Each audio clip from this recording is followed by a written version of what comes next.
हमने बच्चों अलाउद्दीन खिलजी की उत्तर भारत की विजयों में गुजरात विजय, रणथंबोर विजय का अध्ययन किया।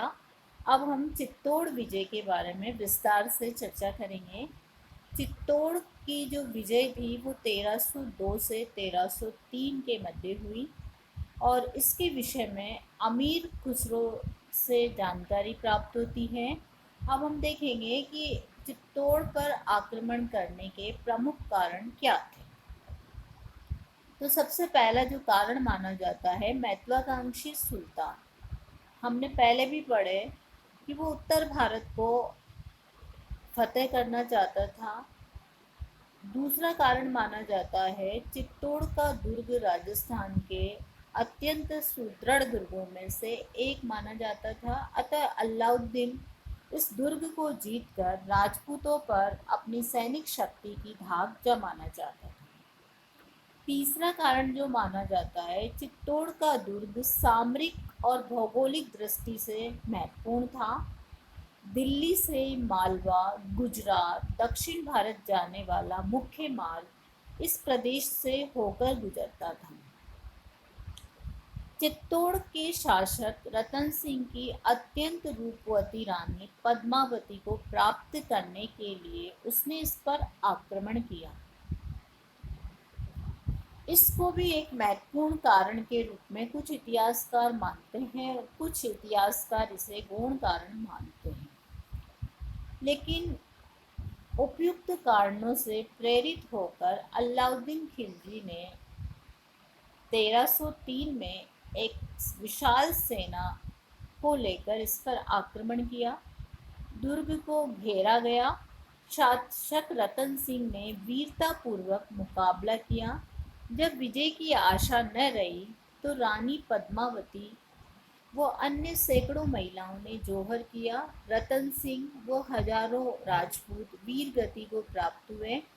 अलाउद्दीन खिलजी द्वारा इस दुर्ग को फतेह कर लिया गया। सुल्तान ने हजारों की संख्या में राजपूतों का वध करवा दिया। शासक अपने पुत्र यहाँ का जो शासक बनाया गया वो अपने पुत्र खिज्र खां को बनाया और चित्तौड़ का नाम बदलकर खिजराबाद रखा गया। तो इस तरह से चित्तौड़ पर अलाउद्दीन खिलजी का शासन या अलाउद्दीन खिलजी का अधिकार हो गया। तो हम ये जानेंगे, पहले तो ये जानेंगे कि चित्तौड़ के शासक का नाम क्या था, रतन सिंह। चित्तौड़ पर कब विजय प्राप्त की, 1303 पर। चित्तौड़ पर आक्रमण के क्या क्या कारण रहे जो मैंने आपको बता दिए और स्क्रीन पर भी है। चित्तौड़ का नाम बदलकर क्या रखा गया, खिजराबाद। चित्तौड़ का शासक किसे बनाया गया, खिज्र खां को, जो उसका बेटा था। तो रिवाइज भी करवा दिया मैंने साथ साथ आपको। अब हम देखेंगे मालवा विजय 1305। मालवा के शासक थे महलक देव। मुस्लिम सेनापति जो नियुक्त किए थे एन मुल्क मुल्तानी थे और 1305 में अलाउद्दीन खिलजी द्वारा इस दुर्ग को फतेह कर लिया गया था। यद्यपि अनेक राजपूत नरेशों ने अलाउद्दीन खिलजी की अधीनता स्वीकार कर ली थी, परंतु मालवा के शासक महलक ने अधीनता स्वीकार करने से इनकार कर दिया था क्योंकि वो एक शक्तिशाली शासक था। उसके पास 40,000 घुड़सवार और 1 लाख पैदल सैनिक थे। अतः अलाउद्दीन खिलजी ने 1305 में सेनापति एन मुल्क मुल्तानी के नेतृत्व में एक शक्तिशाली सेना भेजी। मुस्लिम सेना ने मालवा के दुर्ग को घेर लिया। महलक देव के सेनापति हरनंद और जिसे कोका प्रधान भी कहा जाता है ने वीरतापूर्वक प्रतिरोध किया पर वो मारा गया। इसके बाद मालवा का शासक मांडू की ओर भाग गया।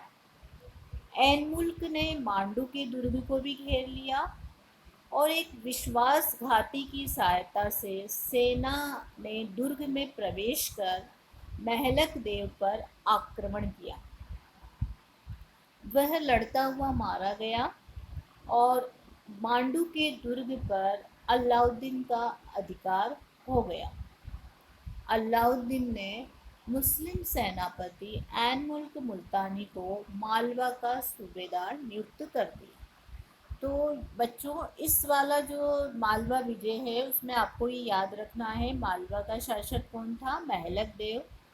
किस मुस्लिम सेनापति को सेना का नेतृत्व अलाउद्दीन द्वारा दिया गया था? ये प्रश्न वन वर्ड में आता है आपके एक शब्द के आंसर में, और बाद में भी जब प्रतियोगिताएं परीक्षाएं आप दोगे उसमें भी आपके ये प्रश्न आएगा कि मालवा विजय के दौरान अलाउद्दीन खिलजी द्वारा भेजे गए सेनापति का नाम बताइए। तो ऐन मुल्क मुल्तानी आपको लिखना है। अलाउद्दीन ने कब अधिकार किया ये भी आपको बताना है, और किस तरह से इस पर अधिकार हुआ, कितने सन में हुआ, तो ये सारी जानकारी मालवा विजय के दौरान आपको दी गई है। अब हम देखेंगे मालवा विजय के बाद शिवाना पर अधिकार। शिवाना कहाँ पर अवस्थित था? मारवाड़ का एक सुदृढ़ दुर्ग था, और अलाउद्दीन खिलजी ने इस पर 1309 में एक विशाल सेना लेकर शिवाना पर अधिकार किया, दुर्ग को घेरा। यहाँ के शासक थे शीतल देव, जो पराक्रमी शासक था। उसने 5 महीने तक वीरतापूर्वक मुकाबला किया। अंत में अलाउद्दीन खिलजी ने जैसा अन्य दुर्गों के दौरान किया, छल कपट का सहारा लिया। एक गाय का वध करके उसकी हड्डियों का चूर्ण जल कुंड में मिला दिया, जहां से किले के लोगों को जल प्राप्त होता था। राजपूत महिलाओं द्वारा जौहर और राजपूत सैनिक दुर्ग से निकलकर मुस्लिम सेना पर टूट पड़े। शीतल देव और हजारों राजपूत वीर गति को प्राप्त हुए। इस प्रकार इस दुर्ग पर अलाउद्दीन खिलजी का अधिकार हो गया। अलाउद्दीन खिलजी ने कमालुद्दीन गुर्ग को शिवाना का शासक बनाकर दिल्ली वापस लौट आए। तो बच्चों, इस वाला जो शिवाना पर अधिकार है, इस विजय में हमें केवल ये याद रखना है, शिवाना का शासक का नाम बताइए, दुर्ग पर अधिकार कब किया गया, और मुस्लिम सेनापति कौन था? कमालुद्दीन गुर्ग था जिसने इस पर अधिकार किया। किस तरह से दुर्ग पर अधिकार हुआ। अब हम देखेंगे जालोर की विजय 1311। जालोर शिवाना से 50 मील दूर पर स्थित था। यहाँ के शासक थे काहनड़ देव, और जो राजस्थानी ग्रंथ है कानड़ देव प्रबंध, जिसके रचयिता हैं पद्मनाभ, इनसे भी जालोर आक्रमण की जानकारी मिलती है। ये अभियान 2 बार किया गया, 1308 में भी किया गया और 1311 में भी किए गए। 2 युद्ध लड़े कानड़ देव द्वारा।